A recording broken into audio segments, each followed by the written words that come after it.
You know what? I need to get my book. I actually brought it with me. Yeah. My daughter is in town, so she took the car and everything that's in there. Yeah.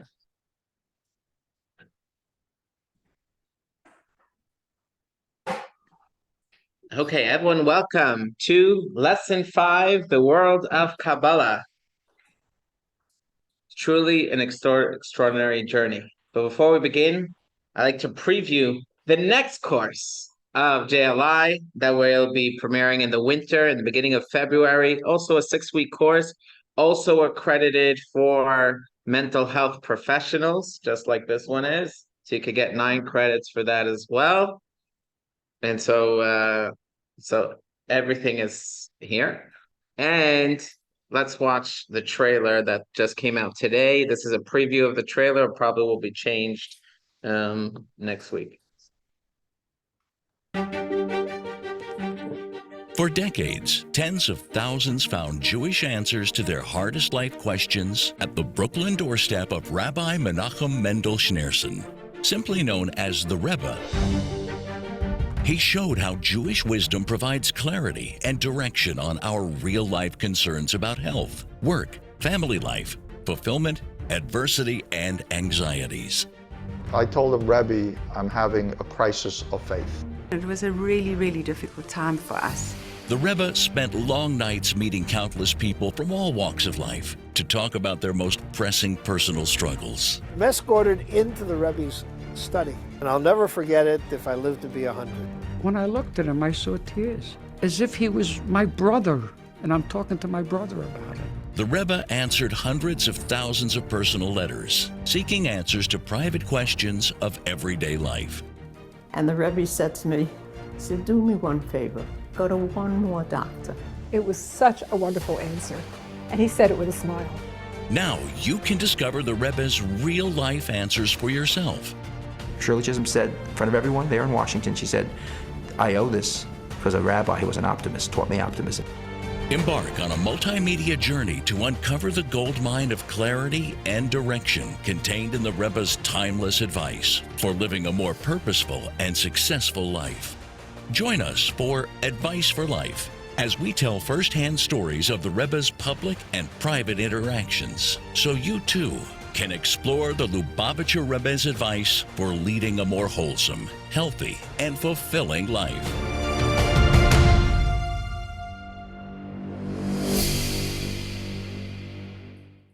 So I love the contrast between the Kabbalah course and the next course. The Kabbalah course is, going deep. You have to put on your Kabbalah cap, studying ancient text, trying to parse it out and interpret it, and very abstract. In the next course, throw that all out. We start with a real life issue, we workshop it, we watch videos, hear stories. It's more like a Farbrengen, they call it. It's like getting together and telling stories, watching videos, a lot more relaxed. So we get to do both. And both, again, are covered under, get the CLEs, get the special credits for mental health professionals.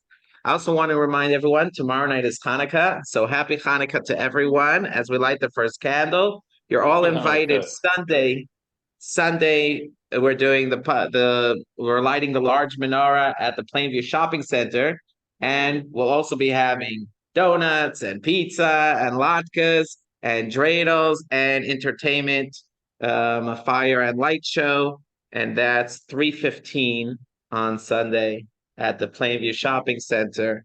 So everyone's invited there. Ladies are invited also for Monday. Monday at 6 p.m. will be a special program for women with donut decorating and other fun stuff.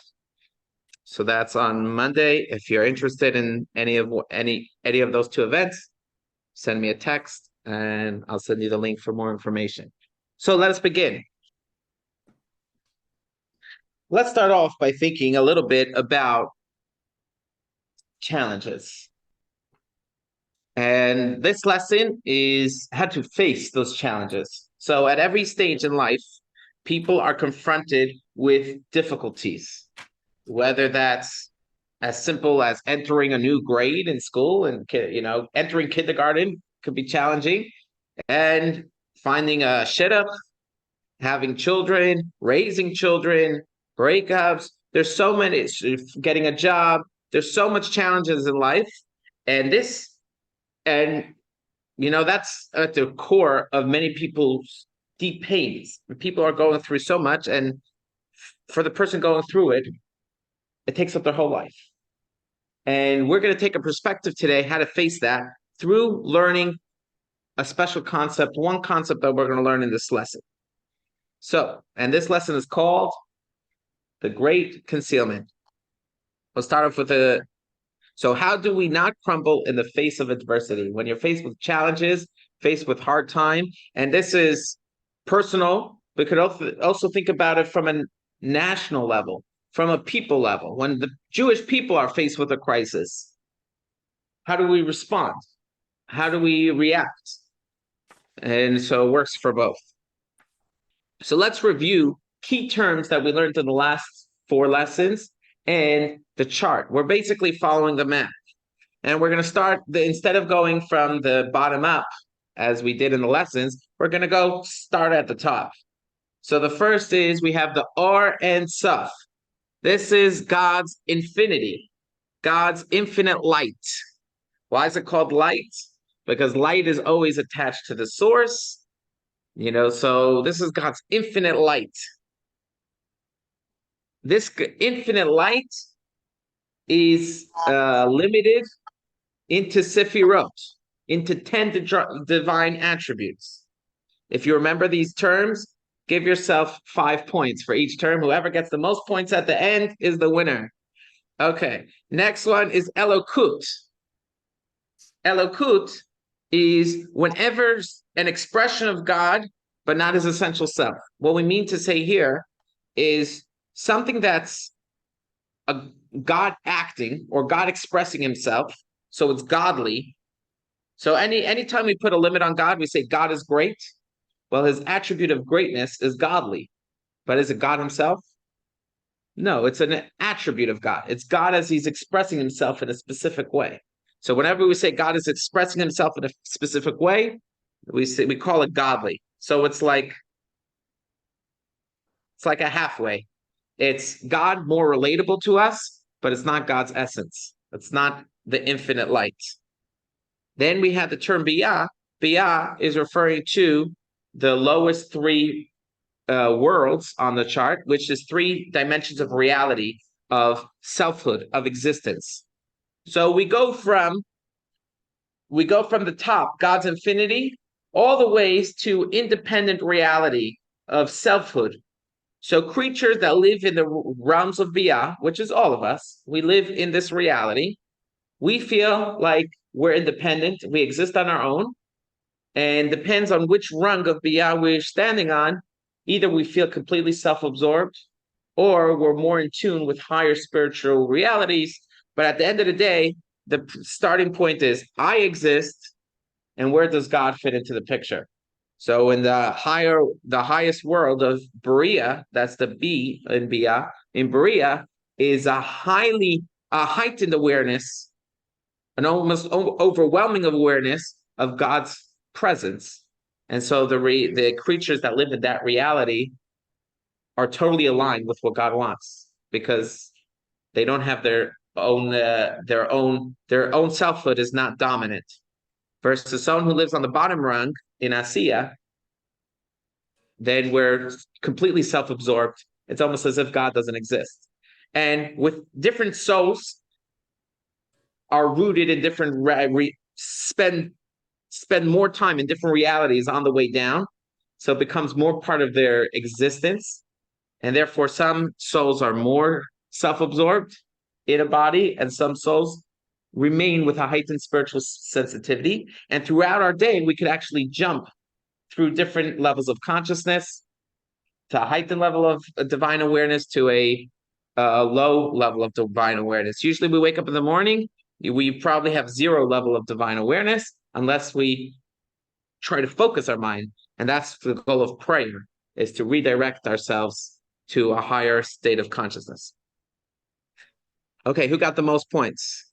Who knew all those terms? If you knew all those terms, you got 20 points. Who got 20 points there? Raise your hand. Okay. Anyone got 50% correct? What? Yeah, we're still on the bottom. Okay. Very good. Let's continue. Oh, we have one more term, yeshut. Yeshut is existence with self-awareness and independence. Okay, so that's the lowest rung. Existence with self-awareness and independence. So that's the rung. We covered all of this in the last 4 lessons. Today, we're gonna explore the mechanism. In other words, although we just walked through the map and explained what happens at each stage, we didn't explain how it happens. We just say that it needed to happen, and this is what happened. So that's kind of like saying that in going through history and saying in the early 1700s in the United States, in North America, there were British colonies and everyone paid taxes to King George. And then in 1800s, there was all of a sudden America. And they stopped paying taxes. Well, you're missing some context. Like, how did it exactly go from this to that? How did we make that shift? And in this lesson, we're going to explore what is the mechanism that makes the shift happen. And so it's a big idea, but it's also a very simple idea. And once you understand it, you'll see it show up everywhere in life, and you'll understand how to, it won't be as scary. It'll be very understandable and relatable, and it's a useful tool for life. And we'll also explore that within our own heart as well.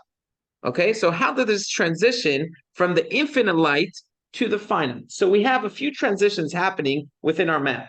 We have from infinity to finite, and we have another transition from dependence to independence, or absorbed in the godly reality to an otherness, a selfhood, beings that feel independent from God. So we have 2 major shifts. We have a bunch of mini shifts in between. How do those transitions happen? What is the secret? And for that, we learn a new word. The word is going to be tzimtzum. I'm going to bring it in a slide. We're going to see it again. Okay? So this is the model, how it's explained. We have infinity. In the beginning, before God created heaven and earth, what existed? Only God. God's infinite light. That's represented here by this circle. In the beginning, there was God's infinite light. A simple divine light filled all of reality. There was no beginning or end, just all filled up. But then we have disruption. We have tzimtzum. Practice this word. Say it out loud. Tzimtzum. Okay? It's fun to say. And what the word means, we'll get to the definition of the word. But this tzimtzum enabled a limited projection of godliness. So, tzimtzum is the blockage. The way they translate it is contraction. God contracts space. He contracts himself to make an empty space. And within that space, he comes back in, but in a limited fashion. So this is the mechanism, the technology that God is using. It's called tzimtzum technology, special technology. What? Very genius. So let's look at this description in one of the most famous writings of the Arizal. Okay, the Arizal lived between 1542 and 1620, and a famous Kabbalistic teacher from Safat. And let's read text 1. We're on page 143 in the student book. Page 143. Before Atzilut was emanated, and before the creations were created, a simple divine light filled all of reality. And when we say simple, that's not diminishing the greatness of the light. It's so simple that it's pervasive. It's undefined. It's an undefined light. Okay, it filled all of reality. It had no aspect of beginning or end. It is called Or and Saf, the infinite light. When it arose in his will to create the worlds and to emanate Atzilut. Remember, Atzilut is the first place of structure of 10 expressions. He contracted his infinite light, and an empty space emerged. He then projected downward a single straight line from his circular light, devolving into this empty space. Within this empty space, he emanated, created, fashioned, and made all worlds.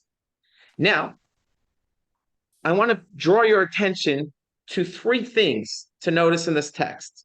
Number one, the imagery that he uses for the infinite light is circle. Circle is referring to infinity because a circle has no beginning and no end. For the finite light, what is the imagery used? A line.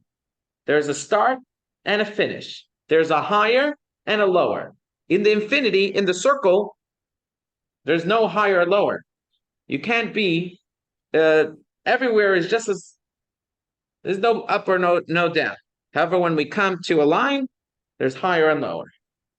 The next thing he says is within this empty space, he emanated, created, fashioned, and made all worlds.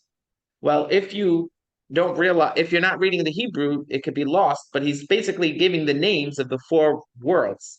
He emanated, that's Atzilut. Hetzil, created, that's Bria. Fashioned is Yetzira, and made all worlds, that's Asiya.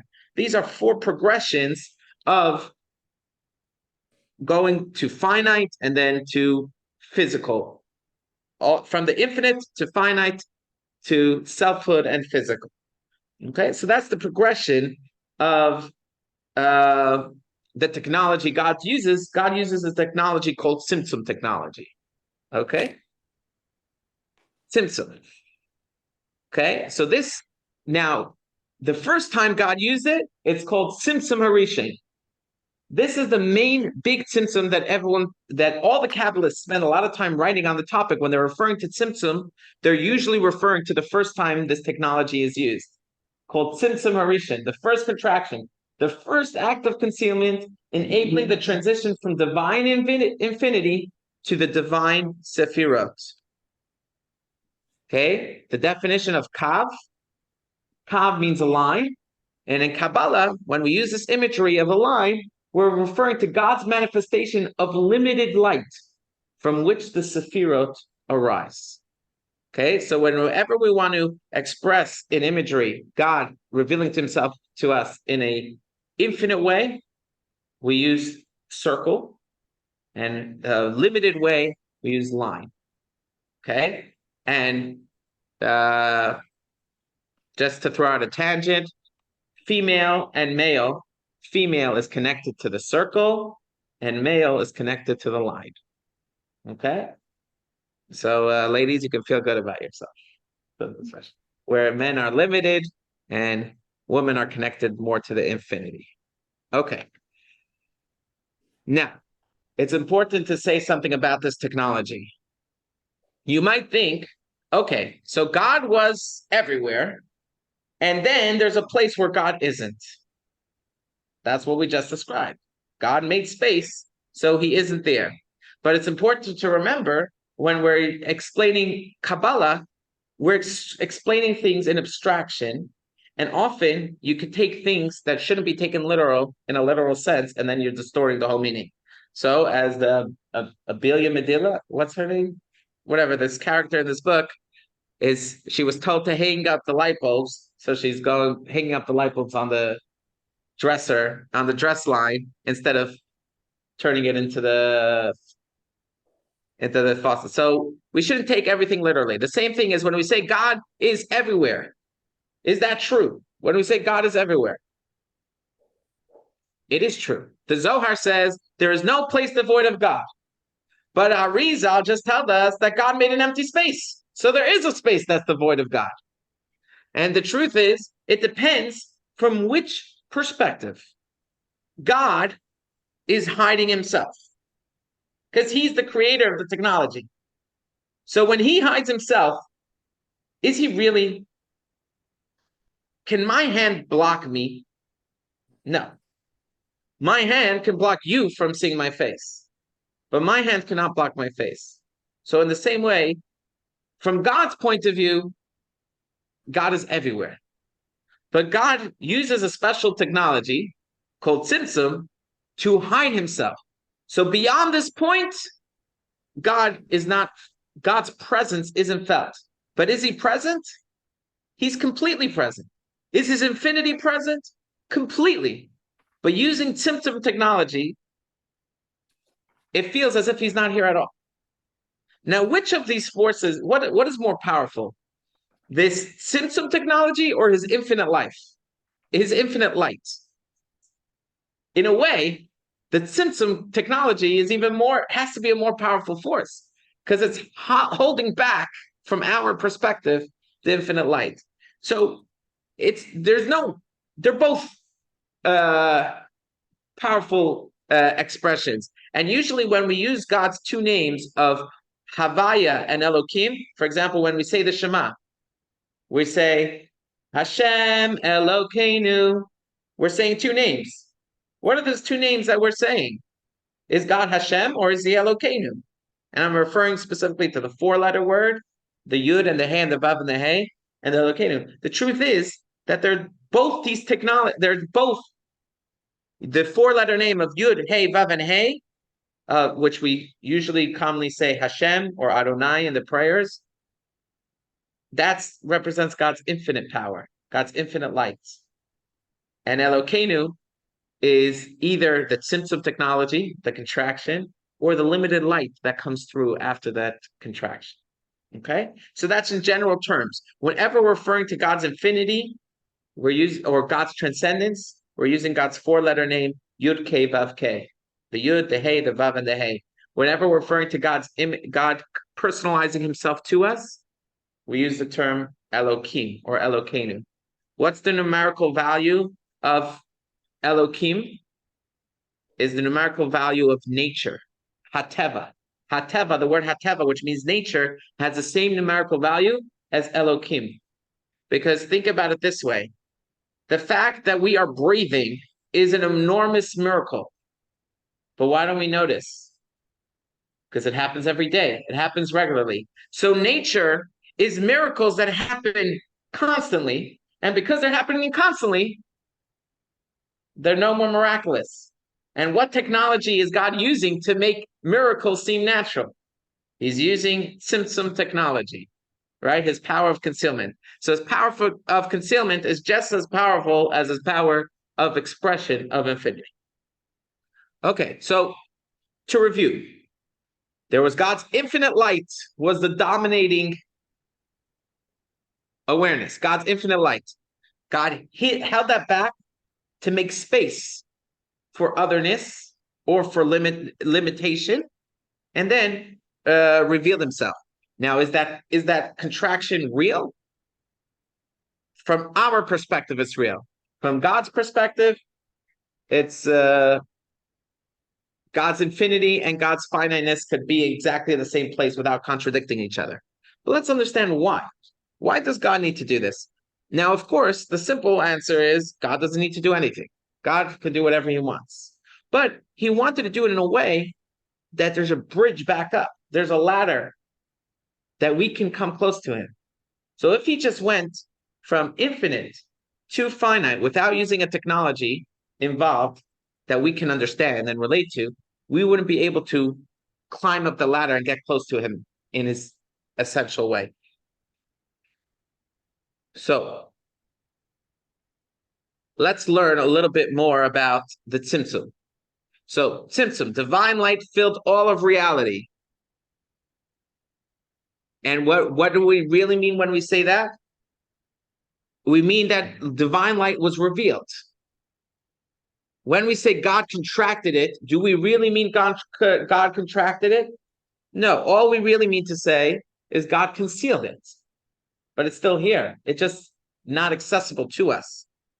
And then God projected a single straight line. Do we really mean that he projected a single straight line? No. What we really mean is he projected a minor revelation. So we went from an divine light was revealed to concealed to then being revealed in a minor way. Okay. let's try to understand this in physical terms, make it relatable to all of us. Let's look at a parable. So a genius has an abstract idea that's beyond ordinary students. The abstract idea has a minor implication that is relatable to the high school students. So you have this genius coming to a high school, and he wants to teach the students something. If he wants to teach them what's going on in his consciousness, it would flood the students, and they'd walk out overwhelmed, not understanding anything. Okay? But he has something in there that might be applicable to them that they can relate to. So this minor implication is still part of the unattainable idea. It's not separate. It's still a part of it, this minor implication. So the abstract idea is removed from the genius's conscious thinking. The minor principle becomes discoverable and can be shared. Let me explain what happens. Sometimes you're studying with someone, you're working through a puzzle, and then you're both stumped, right? And then you come up with the solution. Can you right away express it to your friends? Sometimes the solution is too broad in your mind. You have to narrow it down and make it in a way that's relatable to them, and then you could share it. The same way as the genius. The genius is coming to the high school students. He has to, in order to prepare his lesson plan, he has to shut off his mind for a moment, say, okay, let me stop thinking the way I think about things. Let me see, what do the students know? Let me put myself in their shoes. Oh, they know nothing. Okay, what is something that is relatable to them?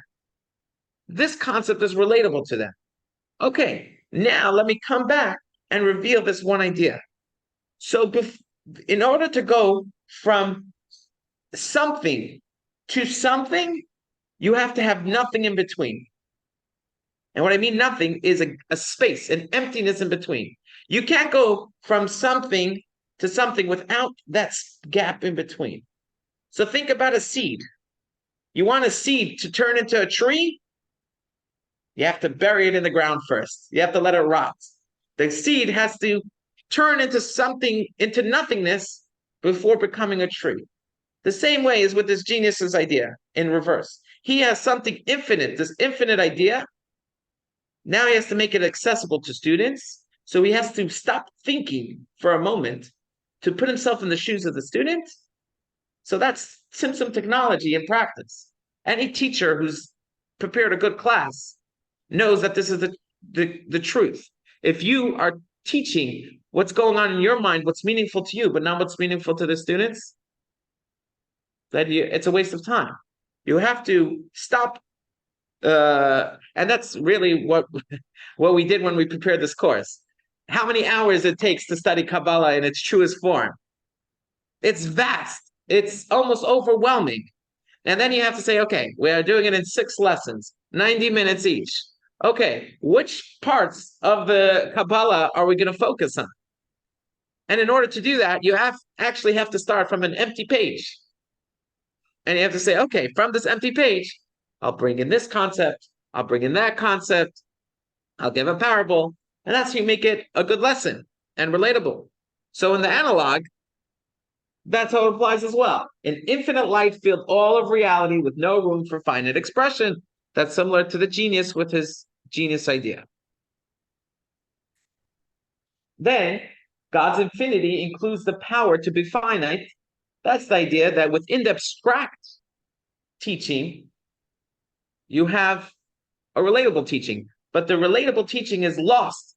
It's still part of the abstract teaching, but it's in the soup. It's in the primordial soup of the abstract teaching. And now you're trying to get at one nugget, one little idea. The power to be finite is still part of divine infinity.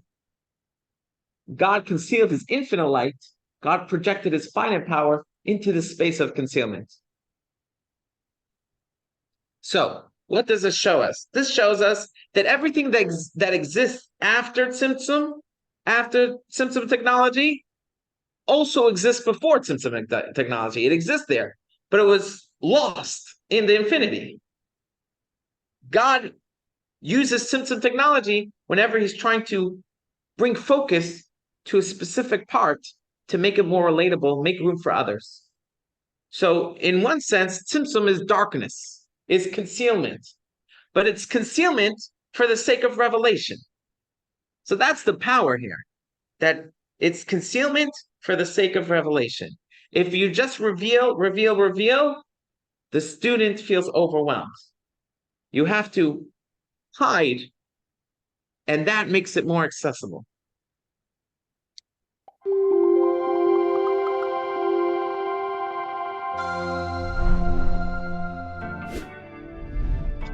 Welcome to our 5th video on the world of Kabbalah, a journey through the mystical layers of the Kabbalistic system. We previously described the disparity between God's infinite light and the 10 sfirot of Atzilut that have definitions and distinctions, and therefore limitations. How can absolute infinite divinity give way to a finite form of divinity, the 10 sfirot? The transition cannot be gradual because it's impossible for infinity to devolve into something finite. So what enabled such a drastic leap? The good news is that 16th century Rabbi Yitzchak Luria explained this puzzle. The bad news is that it's a complex topic, so we'll just give a sample here. The idea is called tzimtzum, which means contraction. God contracted his infinite light, disrupting its infinity to support the emergence of the finite sfirot. The Kabbalists used metaphoric imagery. God pushed aside the light to form an empty void, into which he beamed a single straight light of illumination that devolved into the cosmos. Now, if that's not mysterious, nothing is. So let's clarify. The tzimtzum did not remove God from anywhere or anything. So what did it achieve? Well, if you recall, in an earlier video, we described a scientist struggling to share an abstract, complex theory with teenage minds. He's forced to pause and rethink his presentation. After identifying a relatable detail within the theory, he shares just that detail with the students, who are blown away at the genius of it. It took the scientist time and effort to identify the detail. Why is that? Because the detail was lost in the forest of the complex theory. It didn't have its own identity. So how did he identify it? He stopped focusing on the theory. The idea remained in his mind, but he decreased the intensity of his focus, which created the mental space to hone in on a minor detail. That's the tzimtzum. Nothing is impossible for God. He has both the ability to be infinite and to be finite. The difference is that his infinity is naturally revealed. That's the infinite light. While his ability to be finite is lost in the background, like the scientific detail overlooked in the context of a complex theory. Just as the scientist reduced his focus on the entire theory to allow a detail to become visible, so did God reduce the focus on his infinite power to allow his finite power to operate. So when the Kabbalists say that God made an empty space for creation, it's not actual space and it's not actually empty. It's a shift between two layers of divine focus. And when they talk of a single straight line, they mean God's ability to be finite, which is what allowed the 10 sfirot, finite forms of divinity, to emerge. How is that relevant to us? We exist thanks to the process of tzimtzum. But the tzimtzum is not a true withdrawal, just a concealment of focus. So even when we feel that God is withdrawn from our world, it pays to remember that we remain within God's infinite light, although it's concealed from our perception. Knowing that makes it easier to personally relate to God. And the fact that God initiated this drastic step of tzimtzum to make space for our existence should inspire us to create space for His presence in our lives. After all, It's just a matter of focus.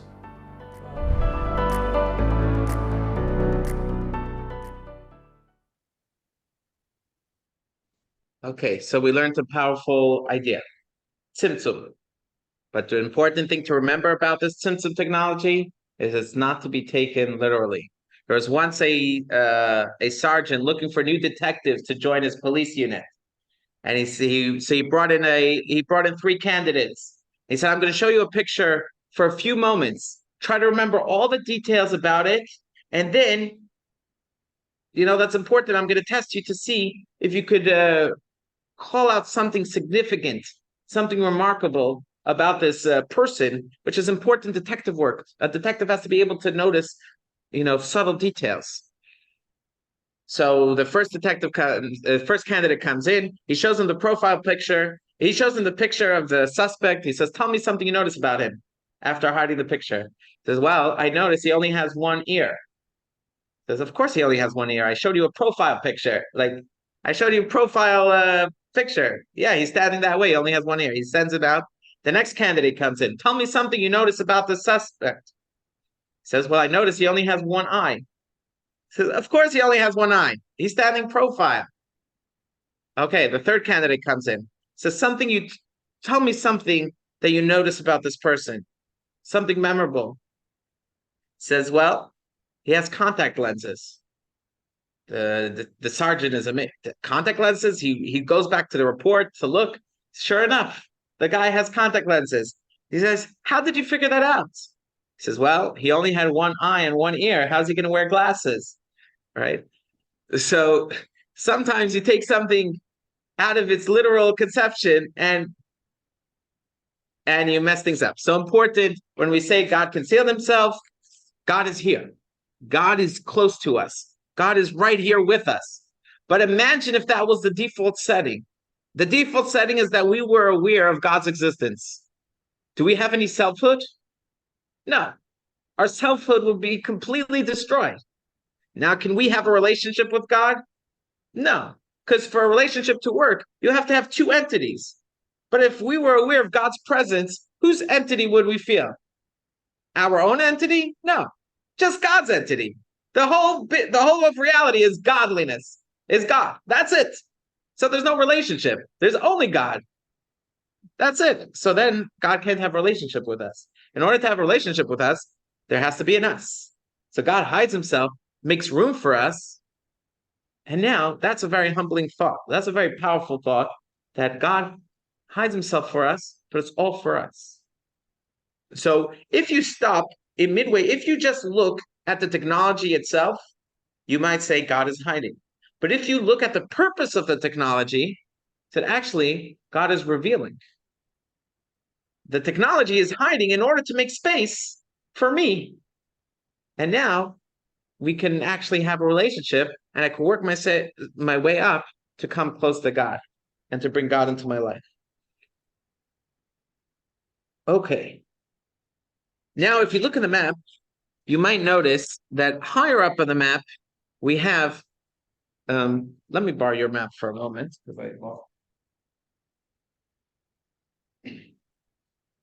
So higher up on the map, we have tzimtzum harishon. You see that gray triangle? Tzimtzum harishon. First concealment. That's the first time this technology was used of concealment. And then on the bottom, you'll see lower, there's parsa. You see these these red lines. It's on the screen as well. These red lines toward between the blue and the green. Parsa. So now we're going to take a moment to explain what this parsa is and if it's any different. Page 7. Okay. Okay, so the truth is this technology God uses multiple times, tzimtzum. But there's 2 forms of this technology. And now we're going to learn about the second iteration of this technology called parsa. Okay? Parsa means a curtain. So I want you to think about 2 windows, 2 large windows. In front of one window is blackout curtains, but you could open it a peek between the curtains. Okay? And in front of the other window is, let's say, stained glass. You cannot open or close. It's just fixed, stained glass. So which of these curtains give greater revelation? You say, Rabbi, what do you mean? Well, on the one hand, the stained glass is always shining light. Light is always shining through, but it's extremely distorted. It's distorted through the colors of the stained glass. So you don't get a true picture of what's coming through. However, when you have the blackout curtains, but you're able to open it and get a peek, so you're getting much less daylight coming through, but the daylight that does come through is pure daylight. It's not distorted daylight. It's 100% daylight. You just don't have the full intensity of, as if the whole window was exposed. You just have a sliver. And that's the two iterations that the Kabbalists talk about, tzimtzum and parsa. Tzimtzum means contraction and then a revelation of a line is like the blackout curtains that leave space. So when you're looking there, you're seeing divinity. You're just hiding the infinity of the divinity, which lets you see a limited part of the divine. So you see God's greatness, you see God's wisdom, you see God's kindness. If you saw God's infinity, you wouldn't be able to notice his kindness, his wisdom, his discernment. Okay. But then later on, God does something much more drastic in a way, is uses parsa, which this creates a distortion field, which in other words, what happens is to beings that exist after the parsa, after the curtain, is what they're seeing is they see the form of 10 sfirot, but they don't see the context of the 10 sfirot. The form of the 10 sfirot is limitation, but what's the context of the sefirot? The context is godly. But now, the creatures that live after, they see the form, they see the structure, but they lose the context. So they see limitation, sefirot, but they don't get that it's a godly context. So that's the general difference between when we use the phrases tzimtzum, concealment, and parsa, curtain. It's these two ways of this happening. Let's read that in a text. Let's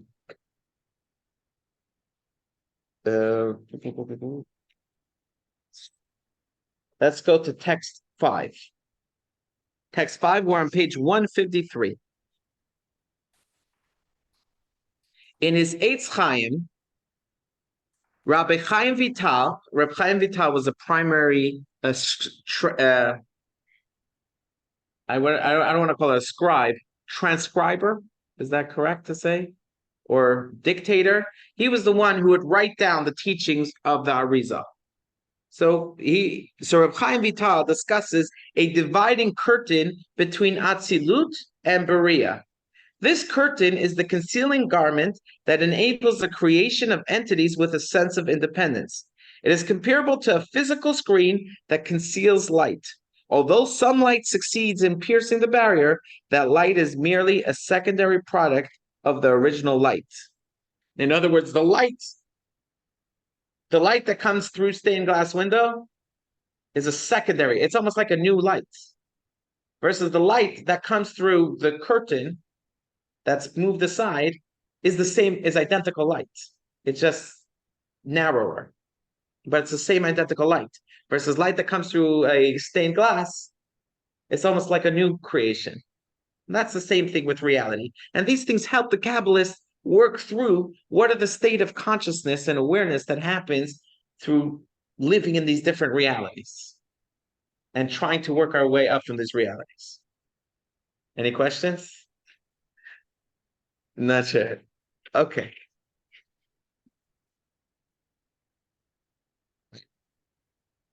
So it doesn't work when you move two windows the same, right? You can do the same light. Yeah, but one is through stained glass, so you see color in the light. You're seeing color, right? And the other one, it's still white, still clear. It's just diminished. Right. Okay. So now we did all the heavy lifting. Now we get to apply this to our own lives. So the first thing we have to recognize, the key to successful relationships is making room for the other person. That's the first step.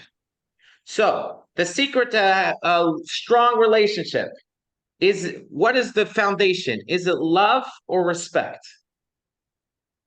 What is the foundation? What is first? Respect comes first.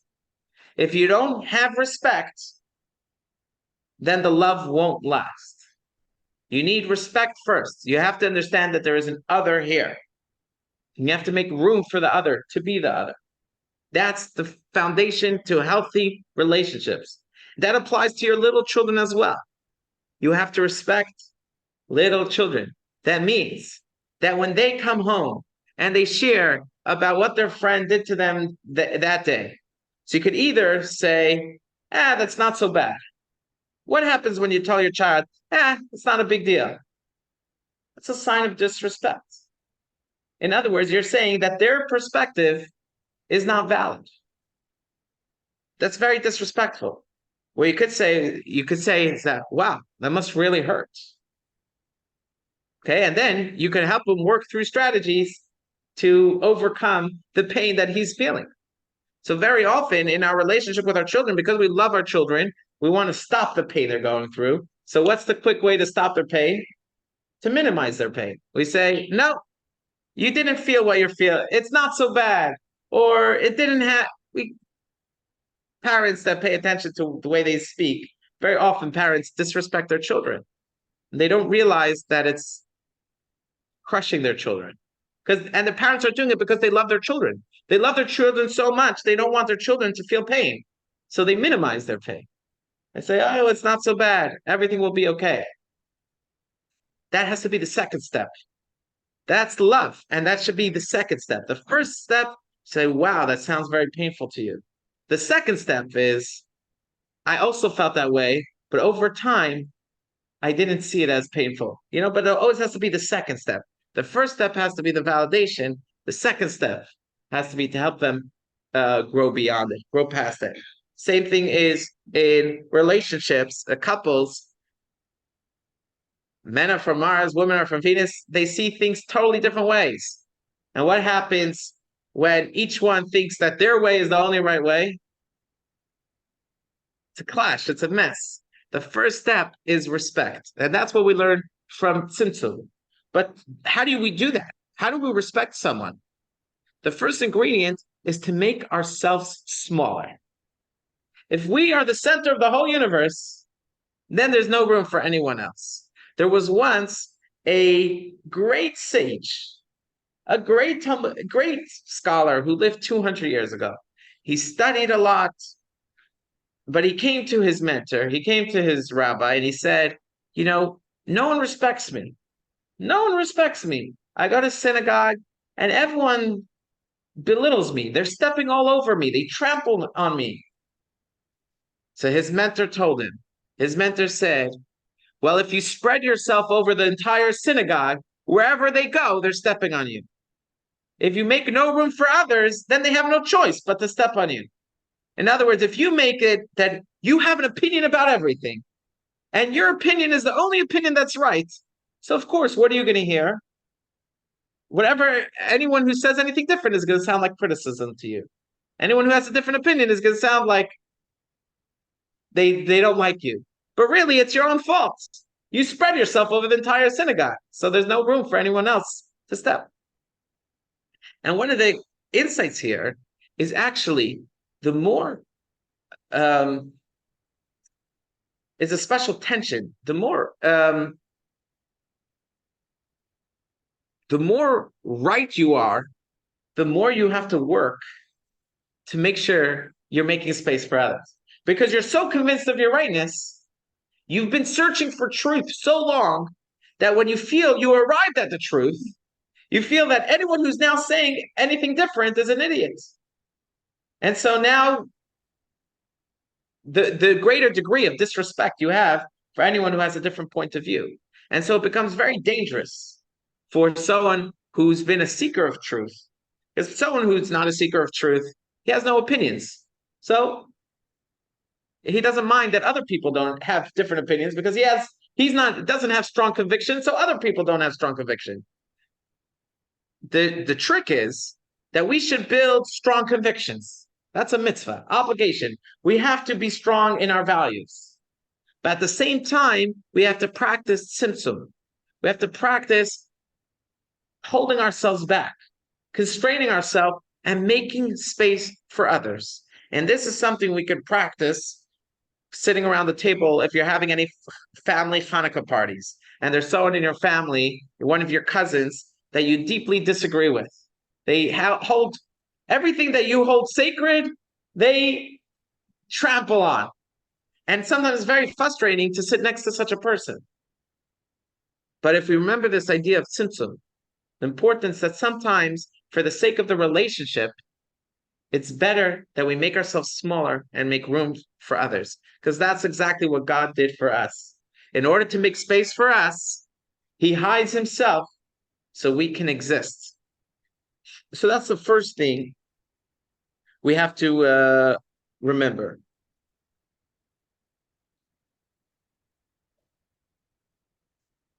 Can we get a volunteer?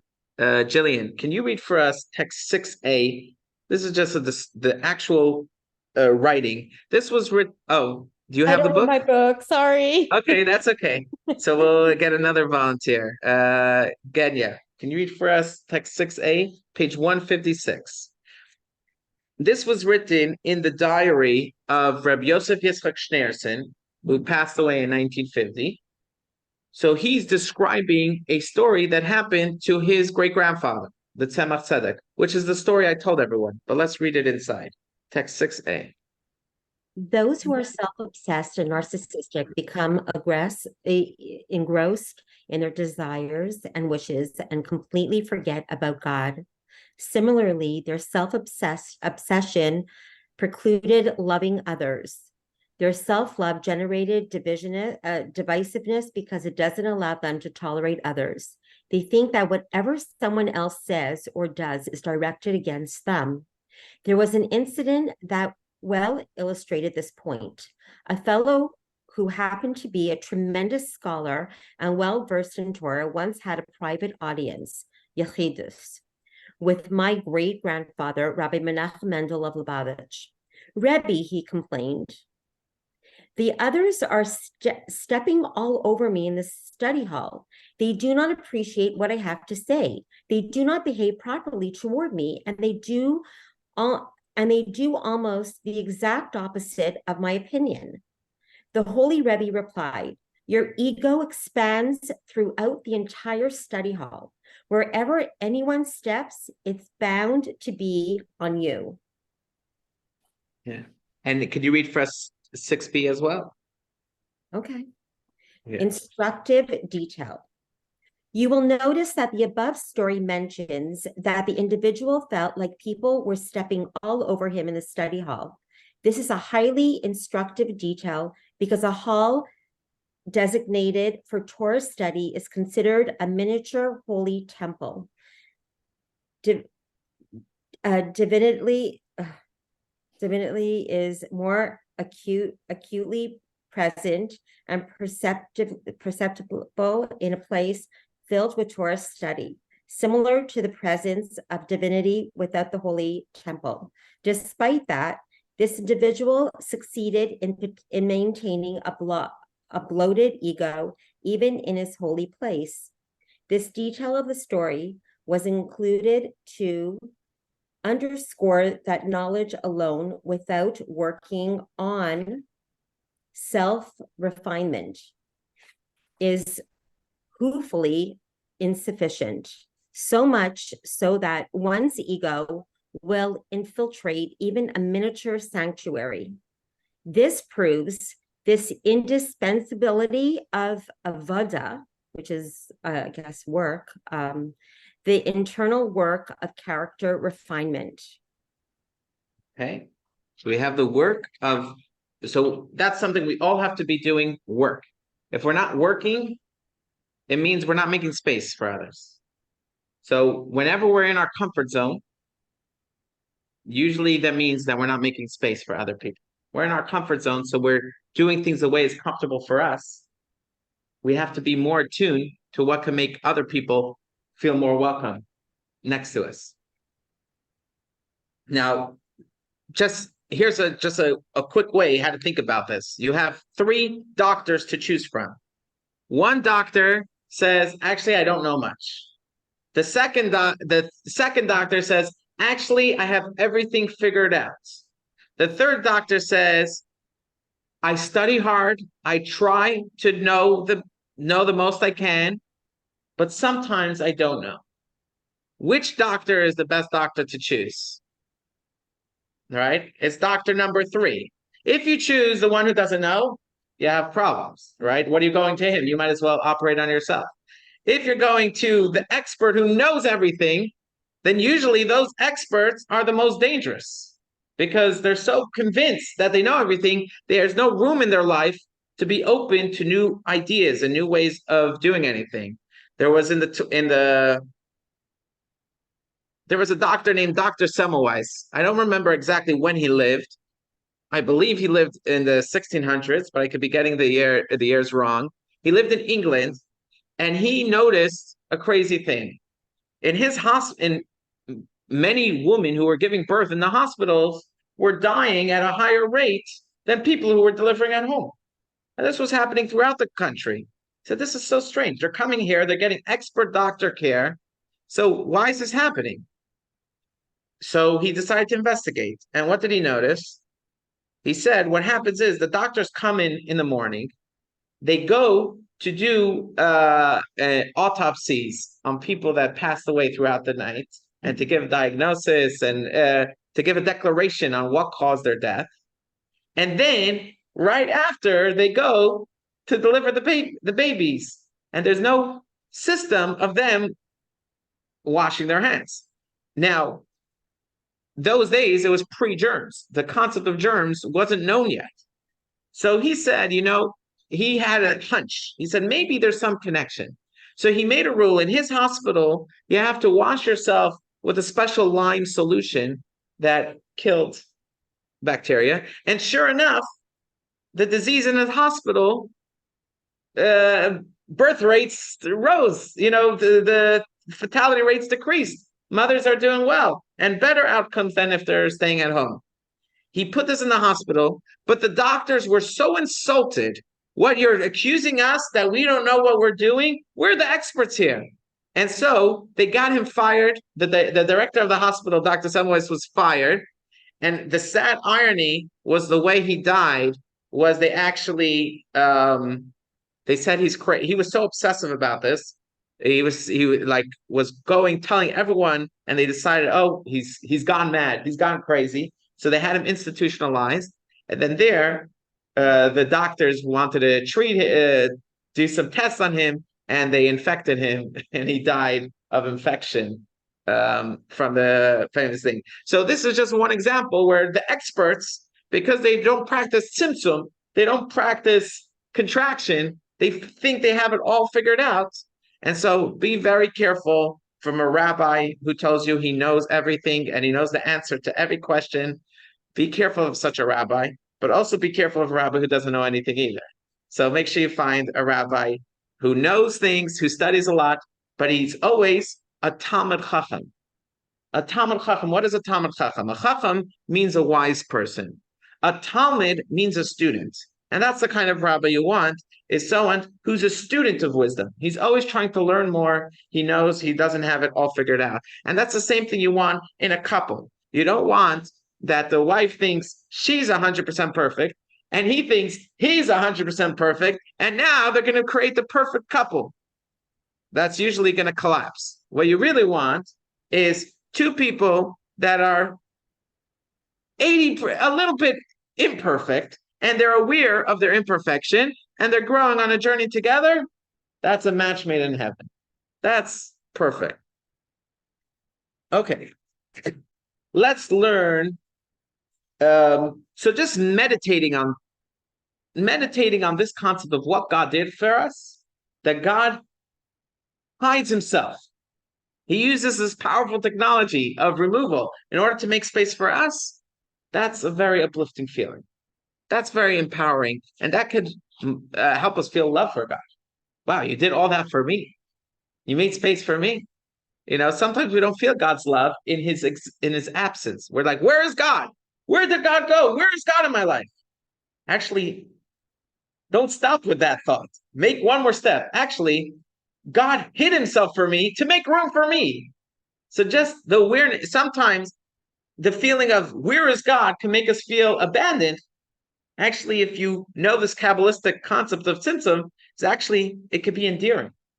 Wow, God hid himself for me to make room for my selfhood so I can exist independently and feel my own self freedom of choice, and I can make my own decisions, own opinions.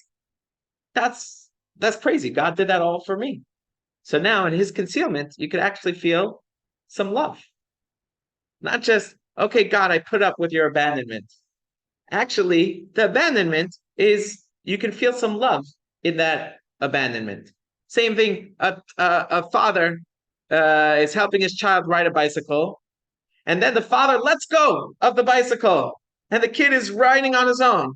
So God, Father, you let go of the bicycle. When the child will grow up, he'll realize actually his father letting go was actually to help him grow. So sometimes we feel that people are abandoning us, but it's actually for our own self-benefit. Okay. So let's go to so that's one idea that's important to know. Let's go now to the second. Okay, so this is the first idea. If we find ourselves taking up all available space, a self-imposed tzimtzum is warranted. If we are the center of the whole universe, then there's no room for anyone else. It will provide space for others to thrive around us and allow God into our life. Okay, this is the second idea. Darkness before light. Whoever noticed anything strange about the Jewish calendar, for those that are not used to the Jewish calendar, what do they notice? What's the most odd thing about a Jewish calendar? There's times in the calendar. You ever saw in a secular calendar times? The new date starts at 5:04. Light your menorah at 3:06. What's going on here? It's because in Judaism, the night precedes the day. So the first day of Hanukkah actually starts with the first night of Hanukkah. You have the first night of Hanukkah and then a day. So how many days are there to Hanukkah? There's 8 days, but it starts at sundown.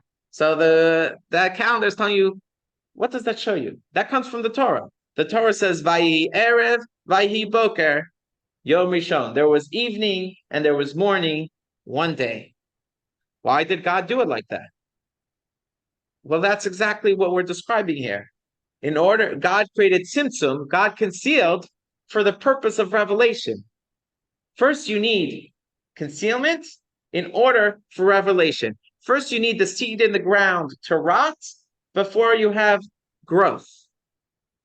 So remember in the beginning of the class, we spoke about how do Jews face adversity? What should we be feeling whenever things are going hard for us in our life? Where's this heading?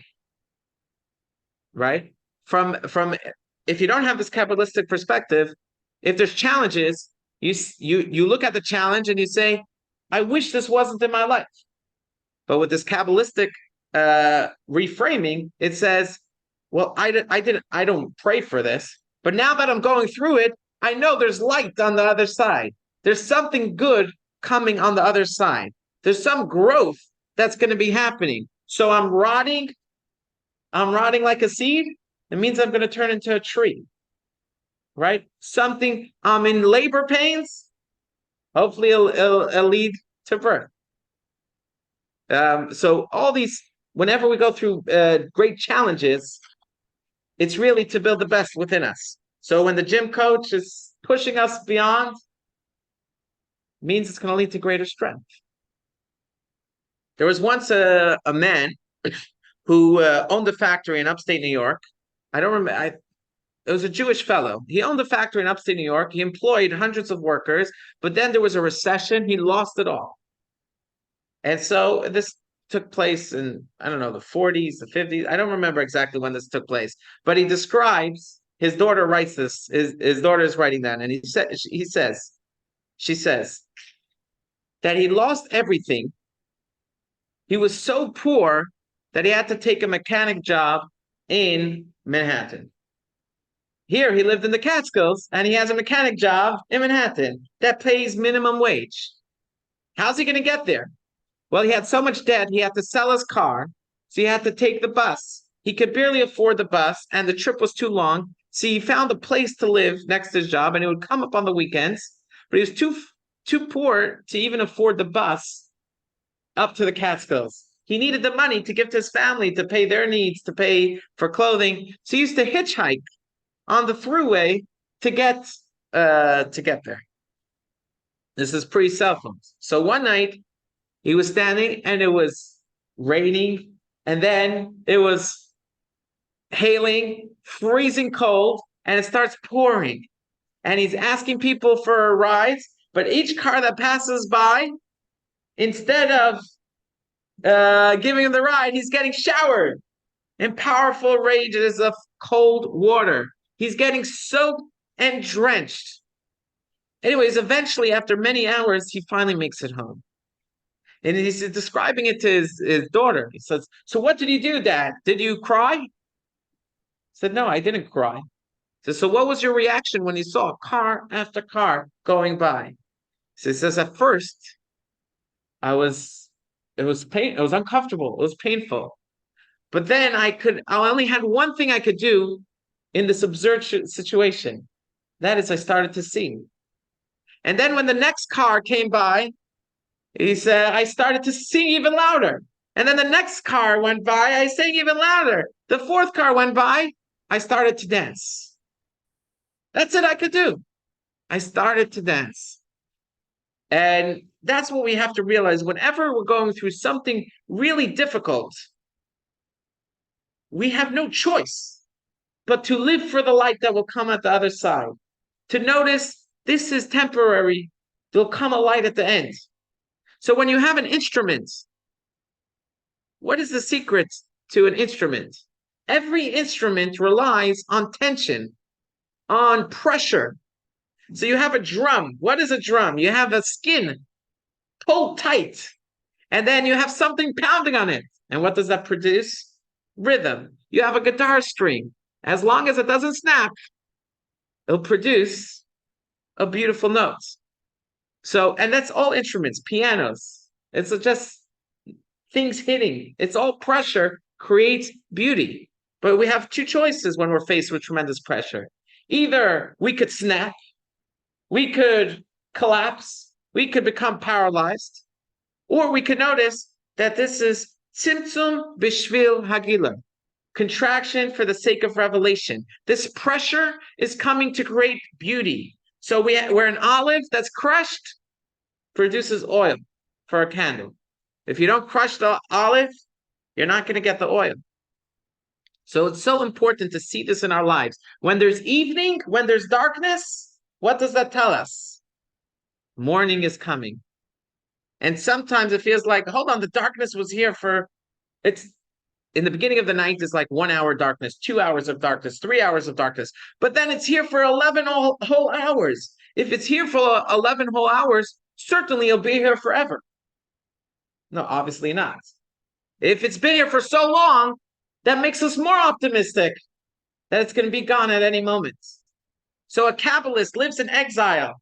A regular person says, hold on, you've been in exile for 2,000 years. With so much darkness in this world, it's not going to change. The Kabbalist is like, no, on the contrary, that means it's ripe for change. That means this whole bubble is about to explode and will be completely enveloped in a whole new reality. Because tzimtzum b'shvil hagila, when there's darkness, it's there for greater light that will come after. There is a woman, I don't remember her first name. Her last name is Peretz. She's famous in Israel. Genya, you're familiar with, you know her first name? What's her She's French, right? Moroccan, French? Yes, Yeah, I'm not she's from Paris. She's a Paris. psychologist. So this woman, maybe we're speaking about the same lady. This woman is famous in Israel. In fact, when they were announcing the president of Israel, when there was elections most recently, she was the runner-up candidate to be elected the president of Israel. Why is she a national hero? In 2000, I think in 2008,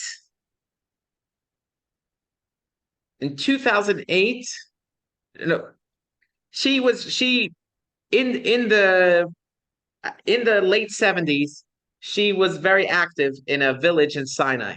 At that time, Israel controlled the Sinai Desert, and she was very active in that community. But then during the peace accords, all Jews were removed from the Sinai, and so she moved to Jerusalem. She got a job as a teacher, and she's teaching, and she's well loved and well respected. And one day they come to the tragic news: her son was killed in a terrorist attack.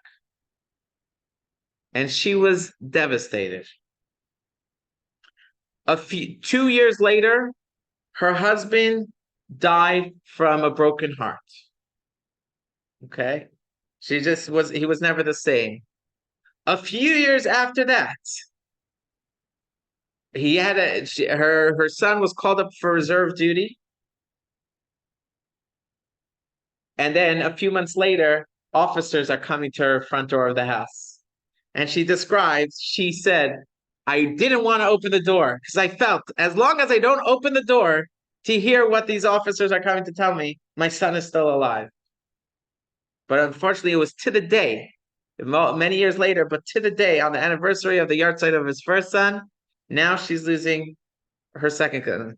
So imagine the amount of trauma this person has been through, the amount of pain this woman has been through. But what did she say?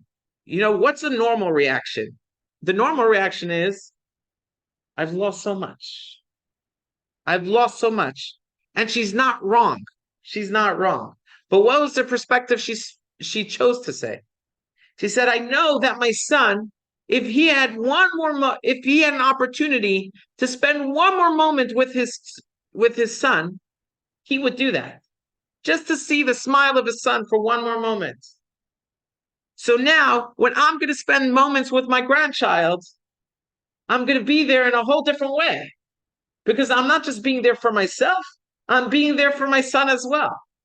My son wanted to be there, so I see how valuable life is. So now her trauma turned, instead of to PTSD, it turned into post-traumatic growth. For her, these traumas actually created greater growth within her life. And she's present at every single Shiva that happens in Israel. She's there because the families know that she can relate to them. And so, greater than any politician who comes to show up, when she shows up, they know that there's someone that understands them and understands what they're going through. So in her situation, there's the trauma, but now we have this special insight that all trauma can lead to distress and collapse. It could be like the instrument that snaps. The string snaps, too much pressure. But that pressure if we focus, we can lead it to greater growth. We can lead it to more life. Let's read this. This concealment is for the sake of revelation. Where do we see this? I want to jump ahead to a slide, and we'll come back to this. Okay, so this man that we're seeing in the picture, we quoted it from his diary before. The previous Chabad Rebbe, Reb Yosef Yitzchak Schneerson, he went through a lot. At one time, the communists made it very difficult to be Jewish, to observe Jewish in Russia. So, although the Constitution officially respected religion, but in practice, the communists saw everything as counter-revolutionary. Because if you're teaching your kid Torah, well, Torah maybe has some capitalistic ideas. So everything was counter-revolutionary. So he worked very hard to keep Torah observance alive and well under the Iron Curtain, and he was arrested. And they wanted to kill him. They were going to kill him. At the end, through the efforts of the Red Cross and other American pressure and other things, he was released. But he writes about his description, this traumatic event that he went through, and he was beaten and he became paralyzed at the end of his life because of what the Russians did to him. So I would say the communists, what the communists did to him. So he writes, and I'm reading from the slide. If someone would offer to sell me a single moment of additional suffering for $1 billion, I would not buy it. $1 billion, just stay in that situation for one more day. No. For one more minute. No. I wouldn't buy it. If someone would offer to purchase a single moment of my past suffering for $1 billion, I would not sell it. This is a key insight. Yeah. Do we wish this suffering on anyone? Absolutely not. Do we wish it on ourselves? No. But once we've been through it, the growth that we can achieve, as long as we don't snap and instead allow ourselves to produce that musical note that we're here to produce, then that we don't sell for anything. That perspective on life that we gain through the suffering is a perspective that cannot be bought.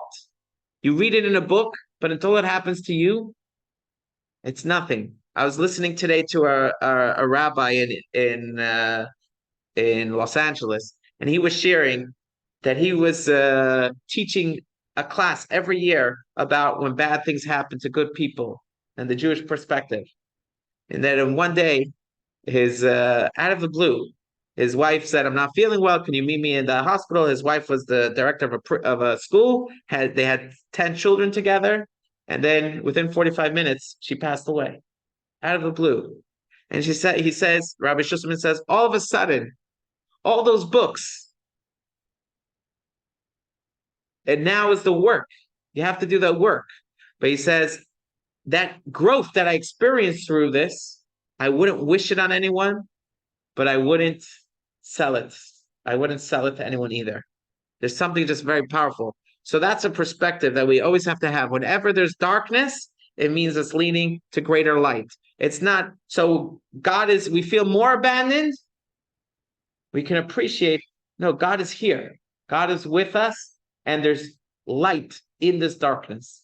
There's something to see. Like the optimist, the joke about the two kids, the optimist and the pessimist, the two little children. One, they put in a room full of toys, and the other one, they put in a room. And at the end of 3 days, they come to the kids. So how was it? The pessimist with all the toys says, miserable. I just, the whole time I was worried that they're going to take away the toys in 3 days. And so the other one, the optimist, they said, what's going on? He says, well, if there's so much horse manure, I know there's a pony somewhere. So he's able to see within the darkness, he's able to see light.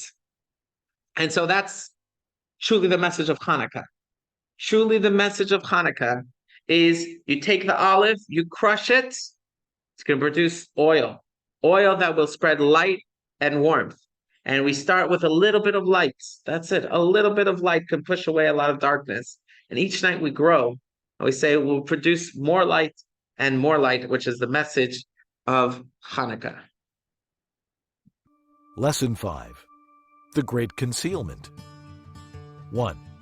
The human tendency for self-absorption leads one to deny others the space to express themselves. It is essential to utilize the power of personal tzimtzum to not needlessly impose ourselves upon the rightful domain of others. This is primarily accomplished through avoda, the work of enhancing one's character. 2. Pondering the extent to which God exercised tzimtzum out of his love for us can inspire us to intentionally create space for God in our daily lives. 3. The path to success is frequently obscured by hardship. To achieve our aspirations, it is essential to realize that the drawbacks are steps towards success.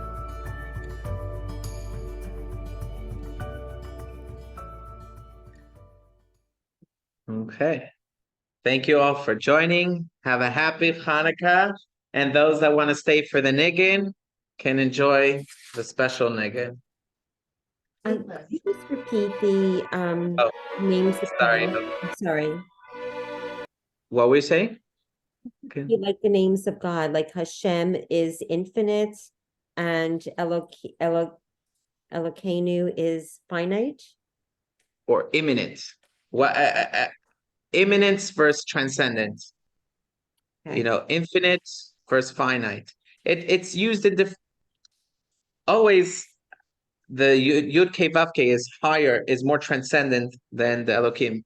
But since it exists in all domains of the chart, of the map, yeah. So it's always, you know, from this dimension, Elohim, from this perspective, Havaya is in this world. Let's say Atzilut, you would refer to as Yud Ke Vav Ke, because there's a chart where it shows Yud Ke Vav Ke as part of Atzilut. Biyah would be more Elohim. But then if you zoom out a little more, you say even Atzilut is more closer related to Elohim than Keter. Keter is more connected to Yud Ke Vav Ke. And then you zoom out a little more and you say actually before the tzimtzum, that's closer to Yud Ke Vav Ke, and after the tzimtzum, that's connected more to Elohim.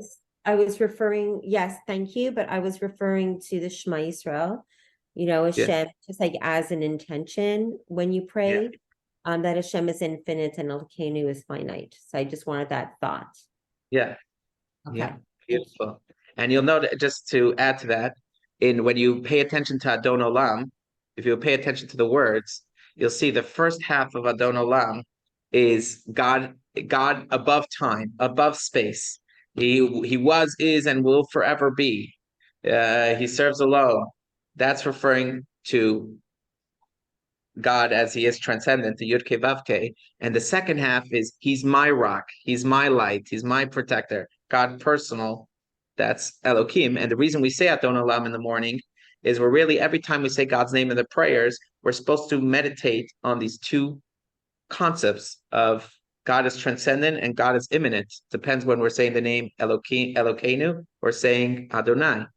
And because it's hard for us to have it in mind every time we say it, so we say it when we say Adon Olam. That's when we have the intention, the kavanah, and then we just use that as our intention of the day, and then we ask God that every time we say the names, He should consider it as if we had the right intention for the right names.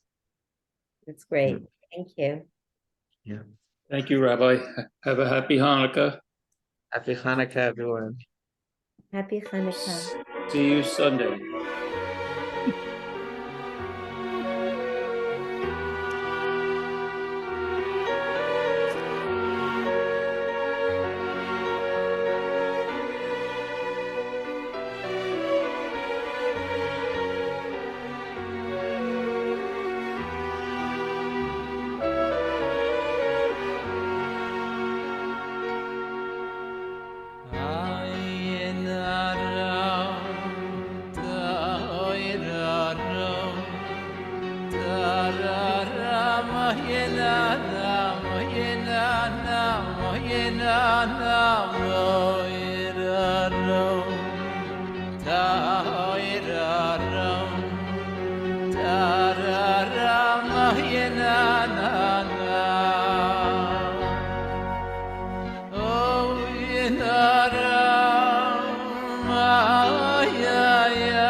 Ram,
There's also a lot of interesting videos on the additional resource site. So if you wanted to see the slideshow again or the videos and other additional learning, myjli.com/Kabbalah.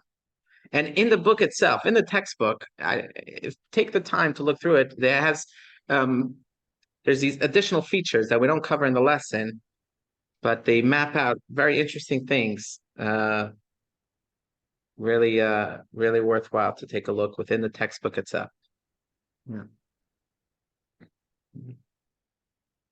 Hey, happy Hanukkah to everyone. Happy Hanukkah. Happy Hanukkah. Thank you. Thank you. Happy Hanukkah, everybody.